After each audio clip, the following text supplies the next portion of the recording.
Bukannya takut, dua perampok diajak adu jotos karyawan Alfamart. Viral di media sosial, video seorang karyawan Alfamart di Kabupaten Brebes, Jawa Tengah berkelahi dengan dua perampok. Diketahui peristiwa itu terjadi pada Kamis 2 Maret 2023 malam sekitar pukul 10. Di sebuah minimarket yang berada di seberang markas Polres Brebes di Jalan Jenderal Sudirman. Bahkan, aksi perlawanan karyawan Alfamart yang diketahui bernama Wahyu 22 tahun terekam kamera CCTV.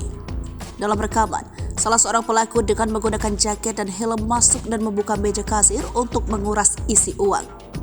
Saat itu, Wahyu tengah merapikan barang di dalam toko. Wahyu kemudian adu duel dengan seorang perampok.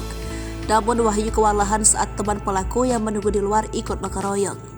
Seorang karyawati bernama Zazkia, 22 tahun, kemudian meminta pertolongan kepada polisi yang tengah berjaga di Mapolres Brebes. Wahyu terus melakukan perlawanan hingga ke halaman parkir Alfamart.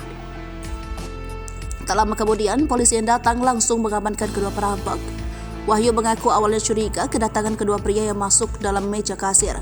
Wahyu pun langsung menegur, namun justru perampok mencoba memukulnya terlebih dahulu.